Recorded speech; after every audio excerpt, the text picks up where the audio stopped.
شوفي حبيبتي، قد ما تخدمي الحلويات البرستيج تبقى أو العصرية، تبقى التقليدية هي الأقوى والأجمل دائما.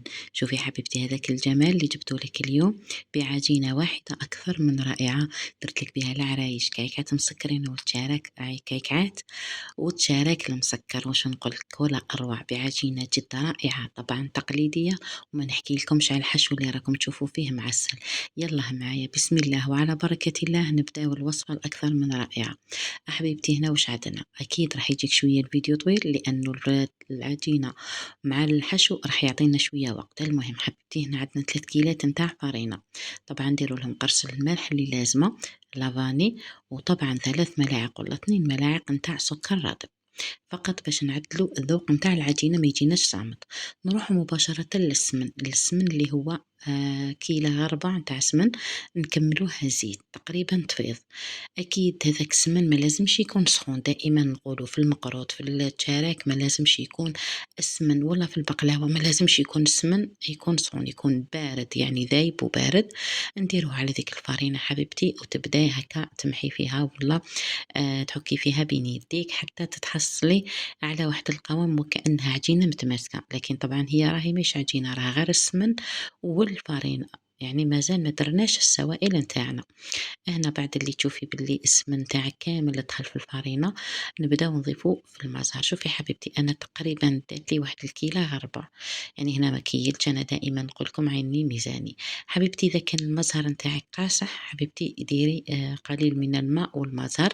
انا هنا طبعا هذا المزهر اللي راه يتباع ماهوش قاصح بزاف، على هذاك لميتها كامل بالمزهر حتى نتحصلوا على عجينة. درك نوري لكم كيفاش تعرفي بلي العجينة نتاعك مليحة. شوفي هنا لما ديري هكا، شوفي تشقت معايا، ولما ديري كذلك دائرة تتشق في الكوتي، هنا تعرفي بلي مازالت العجينة محتاجة إلى سوائل. نزيد نضيف لها غير شوية فقط حبيبتي بالاكي تعجنيها. شوفي الطريقة اللي راني نزيد فيها وكأني راني نقطع فيها برك. هنا علاش؟ باش ما نحييش الجلوتا اللي فيها، لو حينا الجلوتا اللي فيها أكيد راح تجيك معاك عجينة. هنا خلاص لقيتها بلي صاي شبعت سوائل. أنا طبعا نغطيها ونخليها ترتاح. نروحوا للحشو اللي أكثر من رائع. أنا ما حبيت نسرع لكم الفيديو فقط يعني باش ما يكونش طويل بزاف. عندنا 4 كاس غربة نتاع ماء، طبعا نديروا له 4 كاس نتاع مزهر، ونصف كاس نتاع سكر، وملعقة صغيرة نتاع مارغرين. نعاود لكم، كاس غربة ماء، نضيفوا لهم 4 كاس نتاع ماء الزهر، طبعا ملعقة صغيرة نتاع مارغرين. نحطوهم فوق النار حتى يغلي الخليط وتذوب معنا هذيك الزبدة. نبداو نضيفوا لهم نحوهم على النار ويذوب لنا طبعا ذاك السكر، ونجيبوهم على البلون دو ترافاي. نضيفوا لهم نبدا نضيفوا لهم في الكاوكاو. من بعد حبيبتي نروح نحطهم مباشرة على النار، ونبقاو في التحريك المستمر كما راكي تشاهدي حتى يرجع معانا العجين تقريبا عجينة. من بعد حبيبتي نحيوها على النار، نضيفوا له اللافاني ونغطوه ونخلوه يبرد. هذا الحشو تعرفون يرجع ولا أروع. نقول لكم معسل، القوام تاعو رائع، والله راح يبقى ويداين معاك مدة طويلة. ديريه المقروط نتاع الكوشة، ديريه لأي حاجة تحشيها بها، تشارك العريان، تشارك المغبر، ولا أروع. نروحوا نوزنوا العجينة طبعا تاع التشارك اللي هي 30 غرام. شوفي حبيبتي، أنا التشارك ندير الحجم نتاعو 30 غرام يجيني ولا أروع، والحشو نديرو 15. العجينة 30 والحشو 15. شوفوا كيفاش يجي معايا الحشو ولا أروع. شوف يجي رائع، يعني صراحة أنا يعجبني بزاف الحشو هذا.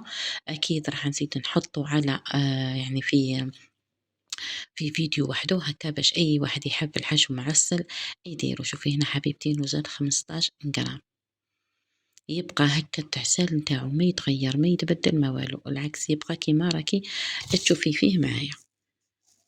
أنا حبيبتي نوزنهم كامل 15 غرام. من بعد نولو نخدمو العجينة نتاعنا. طبعا حبيبتي طريقة تشكيل كل واحد كيفاه يشكلهم. أنا شوفوا الطريقة اللي نشكلها بها، نحكم هذاك البودة نفتحه غير شوية ونبدأ نحله بالحلال كامل. شوفوش كيفاش الطريقة، يعني هي الطريقة راهي واضحة، فقط أنا نحب نحكي. نحكموا الحشو ونحاولوا نركوا الحواشي منه ومنه، ونخلوا الوسط شوية خشين. من بعد نحكمو بلاكوبات نرفدو هذيك الجهة التحتانية، ورانا كأننا نسودو، يعني كأن رانا نلصقو الحشو مع العجينة، وكل ما نلويو نحاولوا الأطراف نغلقوهم باش الحشو نتاعنا ما يخرجش وما ينحرقش معانا. شوفي الطريقة. من بعد في آخر العجينة نبداو نرقوا فيها باش هنا تجينا طريقة التلصاق تجي سهلة. نسودو التاني لتحت كامل، هذه هي الطريقة. أنا نحطهم كامل هكذا، يعني كي نحب نخدم يعني كونتيتي كبيرة نخدمها كامل هكذا، نخليها ثم ترتاح، ومن بعد نرجع نشكل الهليلات نتاوعي. شوفي هنا كذلك نزيد نعاود لكم واحدة، دائما نقول لك أنا للمبتدئات باش هكذا يفهموا عليا. شوفي حاولي ترقي اللي كوتي منه ومنها غير بيدك، واللي ما تقدرش بين الكفين تحطها في الأرض وتخدمها. من بعد حبيبتي تحطيها مباشرة هكذا فوق العجينة، ترفديها بلاكوبات بهالطريقة، ومن بعد تحاولي تلصقي العجينة مع الحشو وتبداي تمشي فيها، وميم طون راكي تغلقي في ليكوتي باش هكذا الحشو ما يخرج معنا. كيما راكي تشاهدي حبيباتي حتى توصلي إلى نهاية الحربوش نتاعك، تغلقيه بهالطريقة، تزيدي تعاودي تسوديه بيدك وتحطيه. هذه هي الطريقة اللي نخدم بها.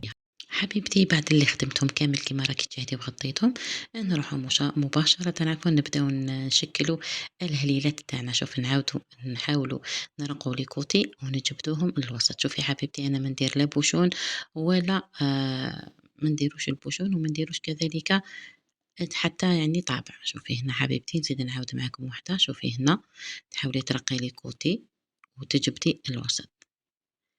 هذا هو الشكل اللي كامل نحبوه نتاع التشارك. شوفوا هنا لي كوتي كيفاش يجوا لي بوينت، وتحاولي ترجعيهم لداخل. حبيبتي طبعا التشارك سواء العرايش الكعكات مسكرين انا ما نطيبهمش مباشرة، نشكلهم كيما راك تشاهدي معايا، ومن بعد مباشرة نديرهم في الثلاجة ونخليهم يبردوا تماما حتى يحكموا رواحهم مدة ساعتين ساعات يباتوا في الثلاجة. الغدو من ذاك الصباح نوض ونخدم يعني ونشعل الفورنو ولا الكوشة ونطيبهم هكذا. حبيبتي نزيد نوريكم واحدة، وهذا هو الشكل اللي كامل تحبوه نتاع الهلال، وكل واحد كيفاش يدير الشكل نتاعو. هذا هو حبيبتي. هنا حبيت نوري المبتدئات اللي ما عرفتش دير بوشون، وهذه هي الطريقة. أنا للأمانة ما نديرش البوشون. نروح حبيبتي طريقة تشكيل الكعكات مسكرين. شوفي حبيبتي هنا نوري لكم طريقتي، كل واحد كيفاش يدير الطريقة، لكن أنا راح نوري لكم الطريقة نتاعي في تشكيل الكيكات مسكرين. حبيت نوري لكم على الكوتي هكا باش تشوفوا يعني مباشرة، لكن ما قدرتش هكا خليتهم قابلني أنا وانتم راكم تفهموا عليا. شوفي تحليها كذلك كيما نحلو التشارك تحكمي الحرب. وشوفي هنا أنا عيني ميزاني، لكن كيكات مسكرين نديرهم 35 غرام. العجينة نديرها 35 غرام، أما الحشو فنديرو 20 غرام. شوفي العجينة نديرها 35 غرام ماشي كيما التشارك، والحشو نديرو 15 20 غرام عفوا. هاي ليكم العجينة 30 غرام 35 غرام والحشو 20 غرام. شوفي حبيبتي هنا كيفاش راني نلوي، دوك تشوفوا هنا تفهموا. شوفوا كوتي نلويه عادي نطلعه عادي، وكوتي نحاول نديرو كأنه بوينتي. شوفي هنا راكي طبعا تعرفي كيفاش تسوديها. شوفوا الكوتي اللي منا حكمتو درتو بوينتي، اما الكوتي في مني بالطريقه نتاع الاصبع نتاعي صغير ندير له فتحه صغيره، نعاود ندخل فيه ديك الفتحه اللي درتها بوينتي، نحاول نغلق بيدي. شوفوا العجينه راهي ما شاء الله تبارك الرحمن طريه على هذا التشكيل نتاعها، يعني ما عيانيش. واللي خافت منها وجدتها كأنها شويه يعني موسحة كما رؤات طرية بزاف، ديريها في الثلاجة حبيبتي مدة ساعتين 3 بايت، خليها تبات. فقط ديريها في ساشي وخليها في الثلاجة ما تخليهاش برا، ومن بعد حبيبتي استعمليها راح تجيك روعة. شوفي هنا الطريقة اللي راني ندير في ديك الحفرة وميم طون نطلع في العجينة باش تجينا بومبي. شوفوا هذه الطريقة تجيكم بها بومبي، ومن بعد نحكم لي مول هذو نتاع الكعكات المسكرين ولا نتاع البسبوسة، كل واحد وش يدير فيهم. مباشرة نحطهم بلا ما نخبز، شلون نخبطهم برك.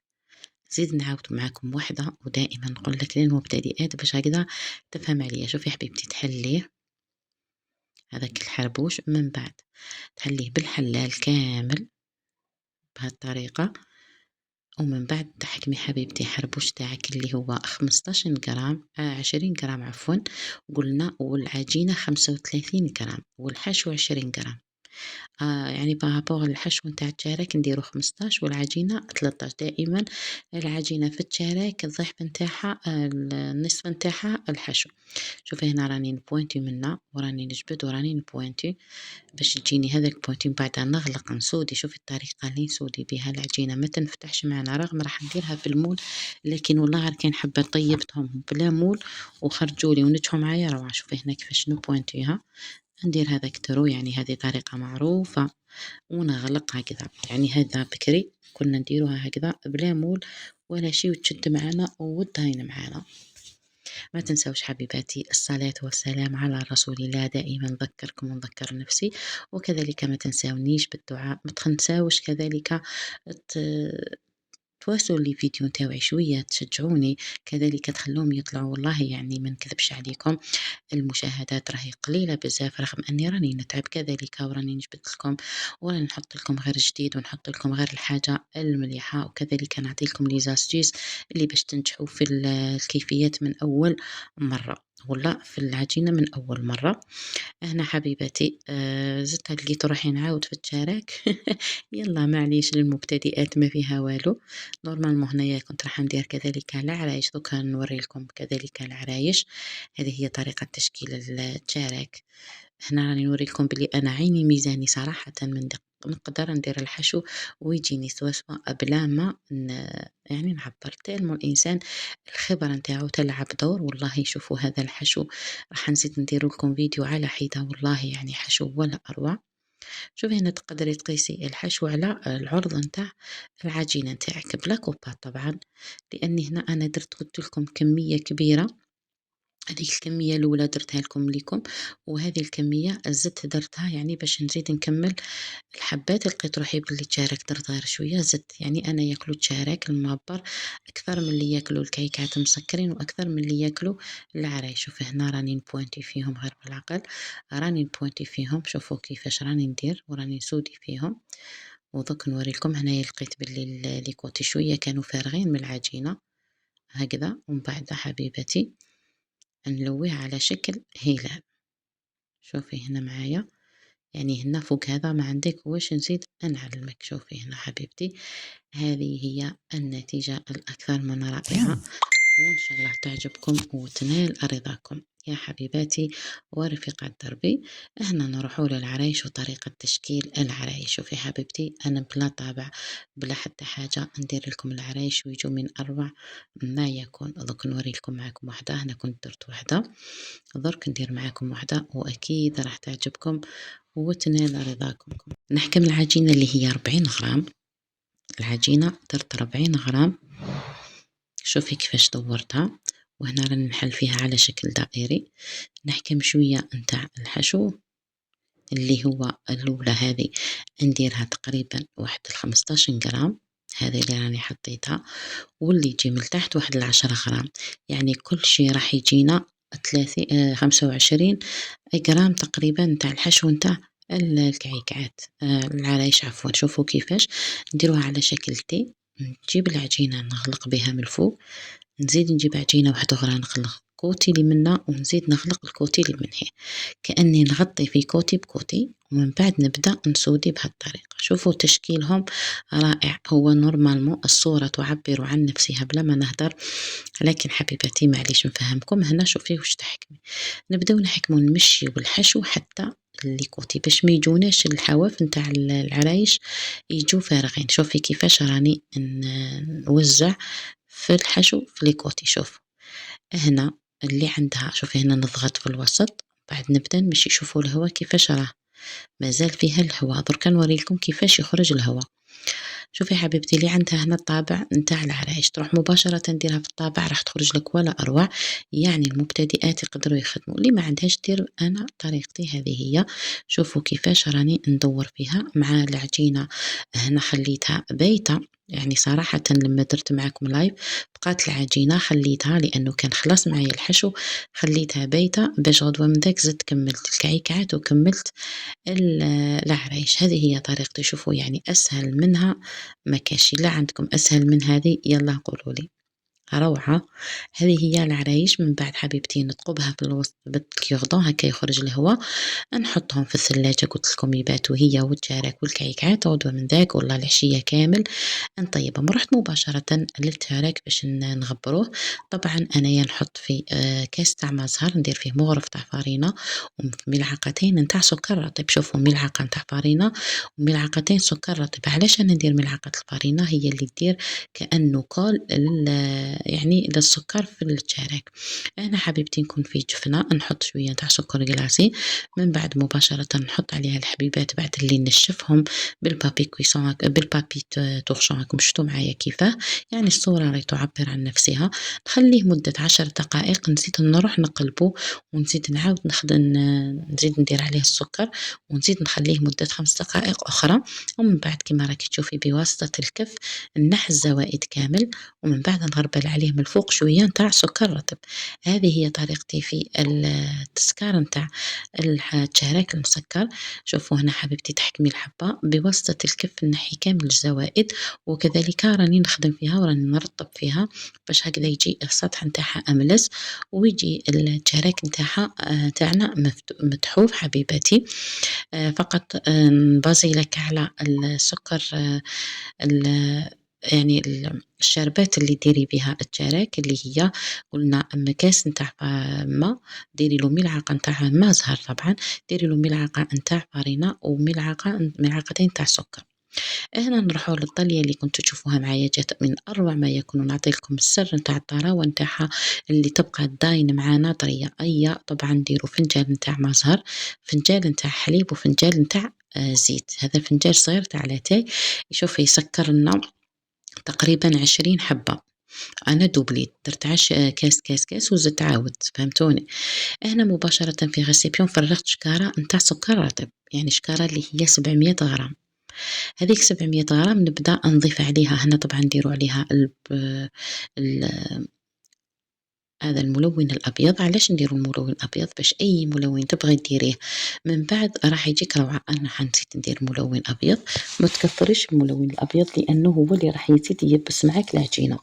نبداو نديرو فيه هذا الخليط اللي هو ماء الزهر والحليب والزيت، نبداو نديرو فيه غير بالعقل حتى نتحصلوا على عجينة طرية. شوفي هنا بعد اللي تحصلنا على عجينة رانا نحاولوا نعجنوها ونعاودوه. أنا ما حبيتش نسرع لكم باش تشوفوا الطريقة اللي كيفاش نوسيها حتى يذوب معانا السكر تماما، يذوب يعني يولوا حبيبات السكر ما كانش كي تمسيها تحسيها رطب معانا كيما الكريمة. في هذا الأثناء نبداو هنا ضفت شوية نتاع كولورون ونزيد نضيف عليه شوية نتاع قارص. هذه حبة القارص هي اللي نطلقوا بها العجينة، يعني تكون معنا عجينة متماسكة. نبداو نضيفوا عليها في القارص حتى تولي معنا عجينة يعني نتاع طلية عادي. هاي ليكم هذه حبة القارص، راني كل مرة نضيف منها شوية حتى نتحصلوا على القوام اللي رانا نحوسوا عليه. هذا هو القوام حبيبتي. كل مرة زيدي خلطيه كذلك يعني بالملعقة، خليته ارتاح حتى حكم روحه مليح. ورحت هذوك الكعكات شوفوا كيفاش طيبناهم، والعرايش كاين عرايش حبات شوية حمار واللي فاتوني لكن جو ما شاء الله. حكمت هذيك الطلية، هنا نوري للمبتدئات كيفاش يديروا الطلية يعني بلا ما تكسر لهم الحبة. حطيها فوق قرياج نتاع كوشة ولا نتاع الثلاجة ولا عندك قرياج خاص يعني بالطلية، وحكمي الطلية نتاعك ديريها في كيس جيتابل هذوك وبدا يفرغ عليها من الفوق بهالطريقة. هذه هي الطريقة نتاع الورشات كيفاش يديروا الطلية نتاعهم. هكا ما تكسر لكش الحبة وتتغطى معك كامل. ومن بعد حبيبتي لما تبداي تشوفي اكيد انا هنا الكاميرا باش ما نطلش يعني نعود نبان، حتى من بعد شفت ما أماكن كانوا مازال معني ما قاستهمش الطلية زدت عاود وليت وزدت غطيتهم. هنا بعد اللي تكملي كامل تغطي الحبات نتاعك، خبطي شوية هذاك القرياج خبطيه شوية باش تنزل كامل معاك هذيك الطلية الزائدة. طبعًا هذيك الطلية الزائدة اللي تجي من التحت أكيد نعاودو نريكوبيريها. شوفي حبيبتي أنا نخليهم تقريبًا واحد 5 دقائق، شوفي هنا لقيت يعني كاين بلايص ما تقاسوش، تزيدي ترفدي من التحت وديري لهم هنا مازال ما نشفتش يعني ما راح يصرى لها والو. بعد اللي ينشفوا معاك طبعًا تحطيهم أنا تقريبًا ساعة مام با نشفوا معايا، حكمت ناكري بغيون هذاك أليمونتير طليته من الفوق، وطبعًا درت هاذو الوريدات كان عندي هنا مول تاع السيليكون اللي شريته راكم تشوفوه في مشترياتي عفوًا هو وهذا، درتهم بلا بات à sucre. لا بات à sucre أنا هنا لوّنتها وحدي وشكلتها وحدي، وكانت هذه هي النتيجة اللي عطاتها لي. يعني كي ديري هذاك البغيو أليمونتير شوفي يعني يجي ذاك السطح أملس. هنا العرايش درت لهم تقريبًا غوز كلير ما كان ما بانوش بزاف ما حبيتش نقصّعهم، والكعكات مسكرين درتهم بيضة بالتزيين في الفيولي. نورمالمون النتيجة كانت مليحة مرضية. هنا الحبة هذه اللي خرجت محمرة بزاف، وكذلك شوية بقات شوية طلية طليتها طلّصتها عليها، حبيت ندير لكم هي تيست غادوني نخسّر الحبيبات جاو من أروع ما يكون. وهنا التشرايك لمّا جيت نكسّر لكم ما نكذبش عليكم غاضني بقيت نخزر فيه، هيا قلت والله ما خسارة فيه الأحباب، زدت كسّرته معاكم وشوفوا هنايا والحشو ما نحكي لكمش. وصلنا إلى نهاية الفيديو، سلام.